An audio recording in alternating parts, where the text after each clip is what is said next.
estaremos dando desarrollo a una charla publicada en la bibliográfica con el título de Metástasis hepática, correlación entre las características de imágenes y los entornos hepatomoleculares. Bueno, a manera de introducción, como es bien conocido, el hígado representa el sitio más común de metástasis hepática y la gran mayoría de estas metástasis hepáticas la gran mayoría de las neoplasias malignas tienden a ser metástasis en el hígado. Según los datos de recolección y epidemiología de los Estados Unidos, que con las siglas en inglés se denomina CER, han tenido una incidencia de aproximadamente un 5% de todos los pacientes que se diagnostican con algún cáncer de algún sitio o alguna localización. Y el pronóstico de estos pacientes varía dependiendo si existe o no existe relación con la metástasis. Los pacientes con metástasis hepáticas tienen una sobrevida de aproximadamente un 15% en comparación con una sobrevida de un 24% en aquellos que no presentan metástasis hepática, según los datos epidemiológicos. Por este motivo, es necesario determinar con precisión el número, la ubicación y el tamaño de las metástasis hepáticas para tener una adecuada comprensión de esta patología y así conocer o tener un índice sobre el posible origen primario de la lesión. Y teniendo en cuenta que varias lesiones neoplásicas, al hacer metástasis en el hígado, tienen ciertas características que no llegan a ser patoneumónicas, pero sí son muy frecuentes en cierto tipo de neoplasias primarias. Y esto es importante porque puede ayudarnos a definir el cáncer primario, dado que no es lo mismo un adenocarcinoma colorectal que se puede resecar, mientras que un adenocarcinoma pancreático necesita un tratamiento con quimioterapia. El paper tiene como ítem una frecuencia de las metástasis hepáticas y tiene dos tablas que me parecieron muy importantes y por eso las traje acá para presentarlas. Primero es la prevalencia de metástasis hepáticas sincrónicas dependiendo del cáncer primario en varios órganos. Y vemos cómo en la tabla de la prevalencia de las metástasis hepáticas, vemos cómo el páncreas se localiza en primer lugar, seguido del adenocarcinoma colorectal, el adenocarcinoma del tracto biliar, de los carcinomas del intestino delgado, de esófago y de estómago. Y la segunda tabla lo que muestra es el porcentaje de sitio de metástasis para cada uno de estos tumores, teniendo en cuenta que aproximadamente del 50 al 90% de los carcinomas colorectales, gástricos, de pulmón y de próstata son adenocarcinomas. Aquí en esta tabla podemos ver cómo sigue el cáncer de páncreas, el adenocarcinoma de páncreas, ocupando el primer puesto hasta con un 85% de prevalencia en las metástasis hepáticas, seguido del adenoma colorectal y del adenoma de recto. Y posteriormente, y menor en la tabla, se encuentra el adenocarcinoma renal. Y es importante la comprensión de estos sitios frecuentes de cáncer primario, sobre todo porque en los casos de que se involucra más de un tumor primario, por poner un ejemplo, en el caso de que un paciente presente un carcinoma colorectal y de próstata simultáneamente, no es factible, no es adecuado pensar que el paciente presenta las metástasis hepáticas a partir del carcinoma de próstata, sabiendo que el carcinoma colorectal presenta una mucho más alta porcentaje de metástasis que el carcinoma de próstata. Dentro de una pregunta que tenemos que hacernos es por qué el hígado es un sitio dominante de metástasis. pues no es un secreto que las células tumorales colonizan órganos específicamente y está demostrado, dado la incidencia, que hasta el 91% de los carcinomas de ovario hacen metástasis en el peritoneo. El 90% de los cánceres, de los carcinomas de próstata hacen metástasis a hueso. El 85% de los carcinomas renales hacen metástasis a pulmón. Y hay varias teorías que rondan como a manera de explicar por qué sucede esto. Dentro de estas teorías está el factor del flujo sanguíneo. Dentro del factor del flujo sanguíneo es una teoría que se viene manejando aproximadamente a mediados de los años de la década de 1920-30, y se supone o se le da la relación de que el flujo sanguíneo tiene mucho que ver en esta proliferación de las metástasis. Por ejemplo, en el caso de los tumores pancreáticos, hasta el 65% se localiza en la cabeza del páncreas, y de este porcentaje el 90% son adenocarcinomas ductales pancreáticos, que es el más frecuente por lejos, alcanzando casi el 90-95%. Y como es bien sabido, las arterias gastroduodenales son las que le dan la irrigación hacia esta porción del páncreas, y este suministro sanguíneo se extiende hasta las propias arterias hepáticas, o viene más bien desde las propias arterias hepáticas. Entonces siempre está esa íntima relación sanguínea y esa cercanía con el parénquima hepático. Por eso se considera que es el sitio más frecuente de metástasis. Y hay otro factor que influye mucho en las metástasis hepáticas, y es un concepto que se maneja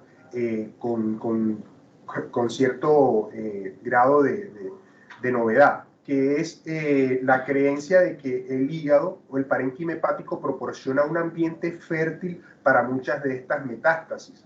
Y eso está relacionado por cierta afinidad que presentan las células de Kupffer para varios marcadores tumorales o varios señales que envían los tumores que vamos a tratar enseguida. Y hay otros factores relacionados propiamente pues con el propio tumor. El paper menciona y trae una gráfica en la cual se ha demostrado que hay factores relacionados propios con el tumor, y hay como unos pasos o ciertos mecanismos de que estos tumores pues ejercen esa colonización hacia los tejidos periféricos, y hay cierta prevalencia por ciertos órganos. Dentro de esos factores se ha demostrado que existen unas vesículas, las cuales tienen una capa lipídica, y se le conocen como se le conoce como exosoma, y esos exosomas tienen unas proteínas. En el caso de las proteínas que tienen afinidad hepática, son unas proteínas beta y unas proteínas alfa que tienen trofismo con las células de Kupffer. Estas, al llegar a las células de Kupffer, dado al trofismo que existen, las células de Kupffer permite y ayuda a que estos exosomas atraviesen hacia el espacio de Wiese, y este espacio es un espacio relativamente protegido para las células natural killer, que son las que de alguna forma nos defienden o son las que generan la apoptosis para este tipo de células. Estos tipos de exosomas, al traspasar a este espacio, lo que hacen es generar un nicho premetastásico en el cual hay unas medidas óptimas, un entorno óptimo para el desarrollo de las metástasis. Una vez que está este nicho, este ambiente propicio, viene un mecanismo propio del tumor, en el cual se ha dividido en 6 pasos. El primer paso es la invasión o la localización o la invasión local del tejido, seguido de una extravasación de las células tumorales por el endotelio vascular, seguido de la supervisión de esas mismas células a través del sistema sanguíneo, que posteriormente van hacia una extravasación Y finalmente, dado a ese nicho premetastásico que ya gracias a los exosomas han formado en los diferentes órganos, se genera la proliferación metastásica en el órgano a distancia. Esta es la teoría que con mayor fortaleza o fuerza se está desarrollando actualmente. Dentro de las técnicas de imágenes está la tomografía, la resonancia y el PET-CT. Y estos manejan una sensibilidad que la resonancia maneja una sensibilidad de aproximadamente un 93%, la tomografía de un 82% y el PET-CT de un 74%. Y cabe resaltar que esta sensibilidad que menciona el paper está dada por la combinación de varios agentes de contraste que tienen una afinidad por el tejido hepático y combinado a esto con imágenes ponderadas por difusión que alcanzan una sensibilidad de un 90 hasta un 93%. Este ácido gadocético se usa mucho para definir o para dar un contorno adecuado al parénquima hepático, dado que él tiene unas características dado a su comportamiento. Normalmente el gadolinio tiene un comportamiento extracelular e intracelular, pero este tipo de contrastes que tienen cierto trofismo hepático, además de este comportamiento intravascular y extracelular, también tiene un comportamiento intracelular. Y este comportamiento es lo que les confiere esta mayor definición del parénquima hepático y de la vía biliar. Esto se ha denominado como una fase hepatobiliar, la cual se adquiere aproximadamente 20 minutos de la aplicación de este tipo de medio de contraste. Generalmente en el mercado se manejan dos, el gadovenato de dimeglumina, que normalmente se conoce como Vocta, y el ácido gadocético, pero por cuestiones prácticas el ácido gadocético es el que más se encuentra actualmente en el mercado. Y la sensibilidad se hace muy diferenciada con respecto a la resonancia con los otros métodos diagnósticos cuando estas imágenes metastásicas tienen un diámetro mucho menor de 10 milímetros, dado que en estos casos la sensibilidad de la resonancia magnética alcanza hasta el 74% frente a la tomografía y al PET-CT, que es el que en este tipo de lesiones tiene la menor sensibilidad según la bibliografía. Con respecto a los parámetros técnicos que recomienda el paper, los parámetros de ADC medio para las lesiones malignas, pues son los que están descritos en la diapositiva. Y tienen un corte aproximadamente de ADC que ha generado una especificidad de un 86% con una sensibilidad de un 73% para la detección de este tipo de lesiones. Bueno, teniendo en cuenta varios conceptos que también hay que tener claro, y es el suministro vascular de las metástasis hepáticas y el estudio con el contraste dinámico. El paper recomienda la combinación de imágenes tanto tomográficas como de resonancia magnética, y estas las han dividido como metástasis hipervasculares y metástasis hipovasculares. Y la diferencia radica en que mientras las metástasis hipervasculares realzan antes de que el hígado realce a manera digamos, de fondo, estas lesiones hipervasculares muestran un lavado portal y un realce similar o reducido a las lesiones del parénquima hepático de fondo. Mientras que las lesiones hipovasculares tienen las características que muestran un realce disminuido y con respecto al parénquima hepático, y estas características se hacen mucho más evidentes en la fase portal. Otra de las características es la reacción desmoplástica alrededor del tumor. Muchos tumores, bueno, ¿qué es esta reacción desmoplástica? Aquí vemos una imagen histológica.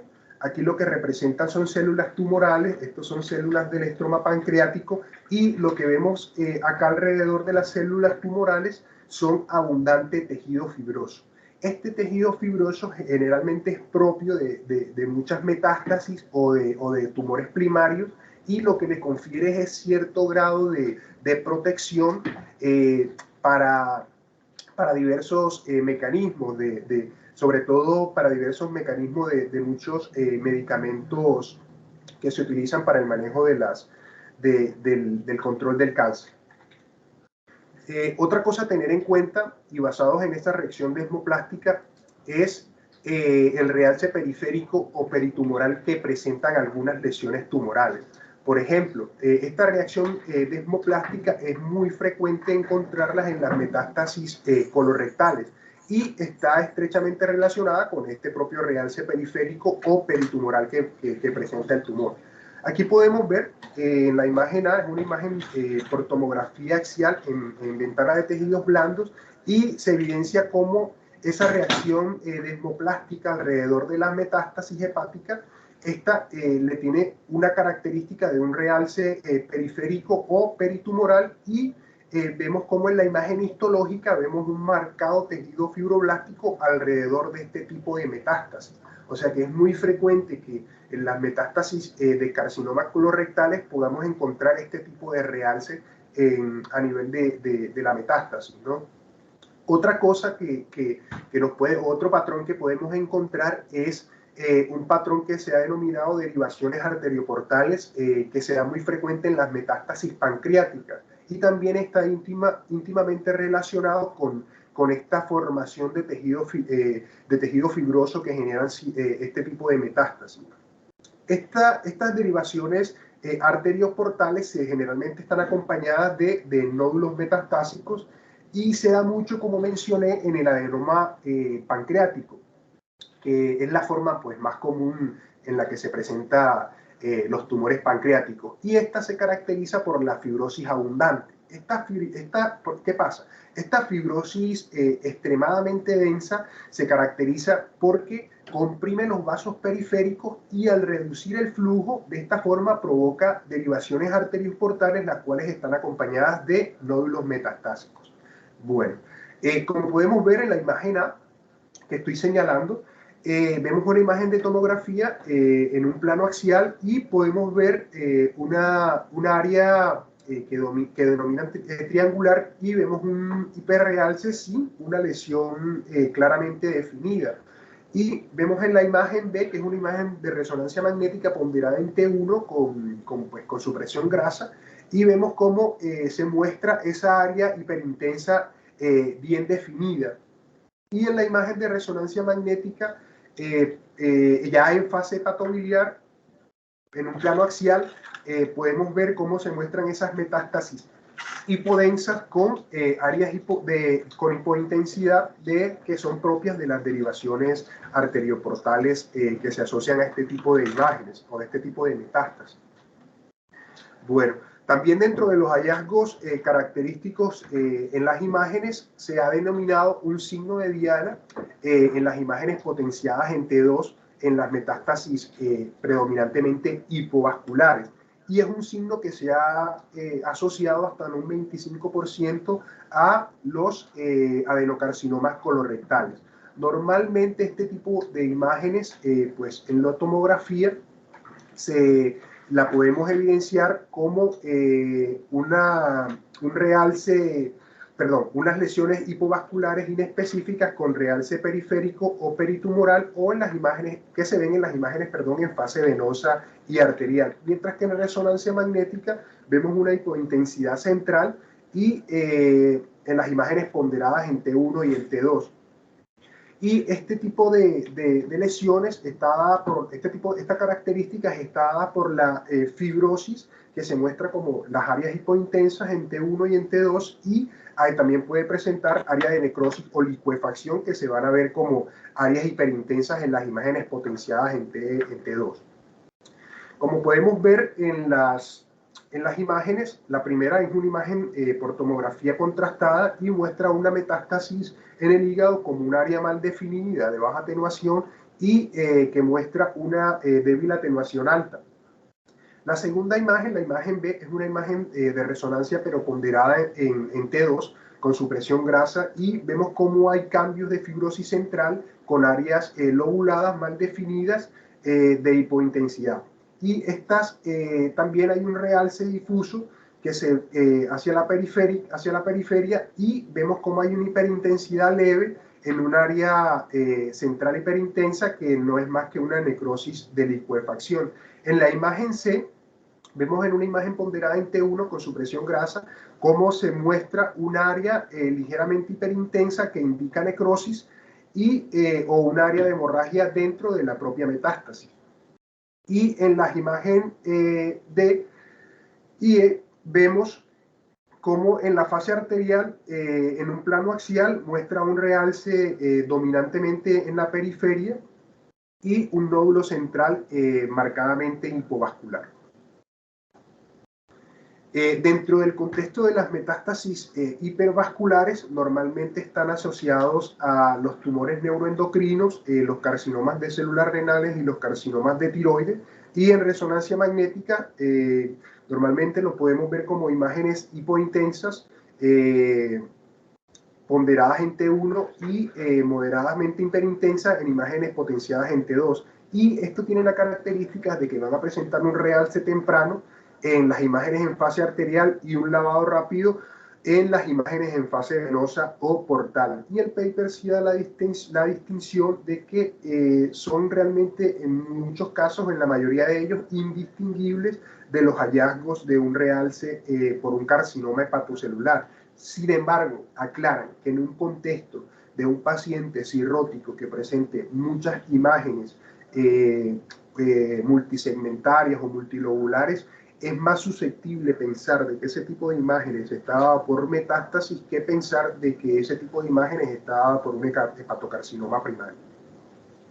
Ya yéndonos a las imágenes, podemos ver imágenes de resonancia de una paciente de 77 años que tiene un tumor neuroendocrino del páncreas, y en la imagen A vemos imágenes de resonancia magnética ponderada en T2 con supresión grasa, cómo muestra esta metástasis hepática hiperintensa, y en la imagen B en fase arterial cómo muestra este realce temprano. Y vemos cómo en la imagen C, ya en fase portal, muestra un lavado claramente evidenciable en las imágenes de la metástasis.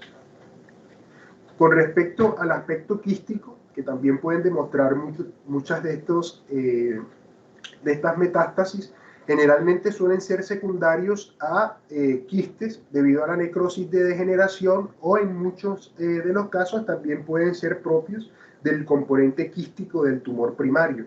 Y dentro de los quistes, debido a la necrosis de degeneración, se ven los tumores neuroendocrinos, los GICs, los sarcomas y los melanomas. Y dentro de los tumores que tienen componente quístico primario, relacionan mayormente con el adenocarcinoma mucinoso de colon.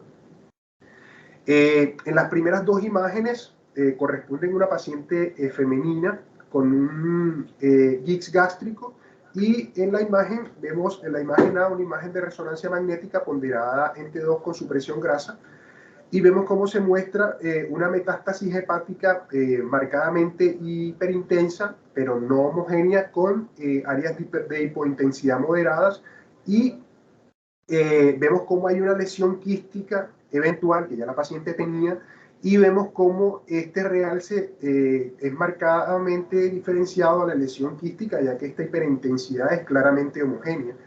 Y en la imagen B vemos también una imagen, pero ya en fase portal axial, y muestra un realce marcadamente irregular de la lesión, dominantemente en la periferia, y esto es dado a la variabilidad o al patrón disperso que presentan las células a este nivel. Y mientras que los quistes hepáticos no muestran ningún realce.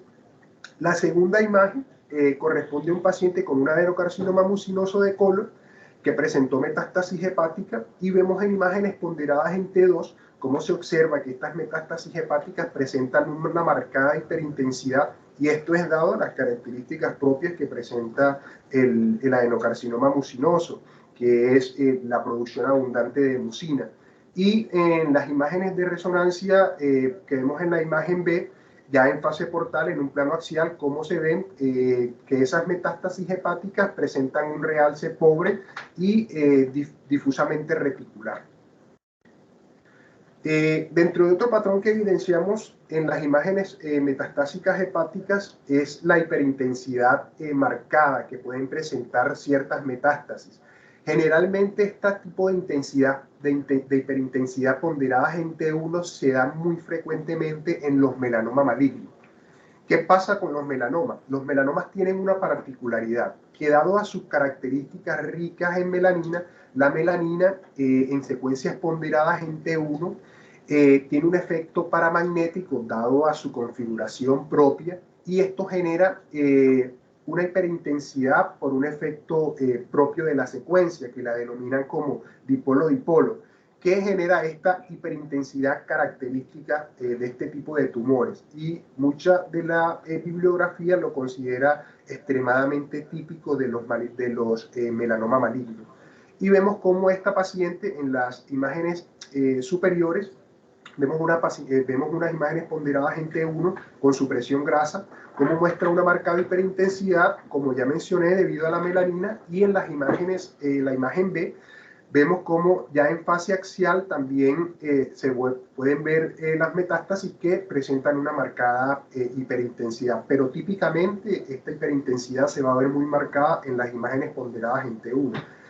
Con respecto a las calcificaciones, el patrón es muy variable, no es específico lo que realmente se ha descrito con respecto a las calcificaciones y en relación con las metástasis, pero se ha relacionado de manera no tan directa que los adenocarcinomas mucinosos del colon y de estómago y mama son los que mayormente están relacionados con algún grado de calcificaciones.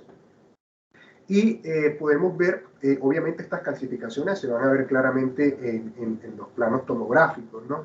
Vemos en la imagen A cómo en la tomografía pues, se observan pequeñas calcificaciones en lo que podría ser por localización el segmento hepático 5, y vemos cómo en la imagen B ya es una imagen de resonancia potenciada en T2 con supresión grasa, que ya es un seguimiento que se le hace al paciente, y vemos cómo ya se ve un área marcadamente hiperintensa que inicialmente se relacionó con una metástasis.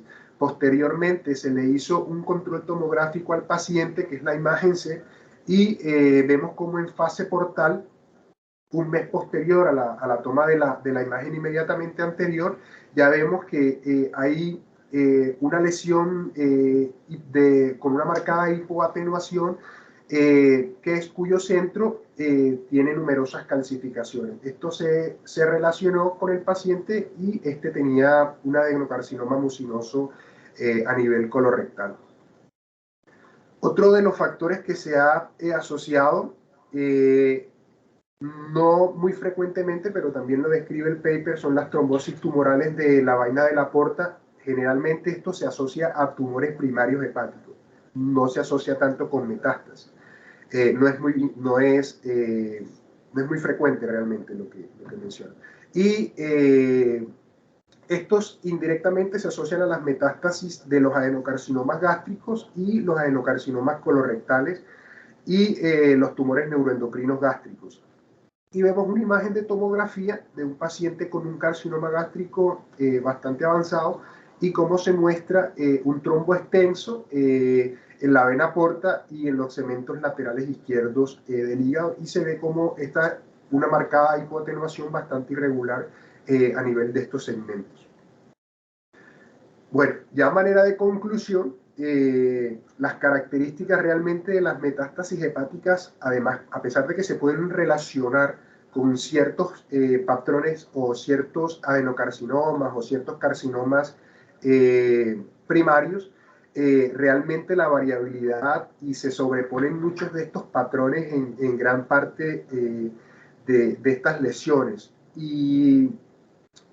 Pero no deja de ser relevante que obtener cierto conocimiento de lo que algunos patrones típicos pueden presentar de estas metástasis ayudan mucho a especificar de qué órgano y determinando también las características metastásicas hepáticas, podemos diferenciar un cáncer primario específico, y de esta forma pues podemos ayudar y proporcionar un diagnóstico mucho más preciso que al fin y al cabo se va a traducir en un tratamiento oportuno y óptimo para el paciente.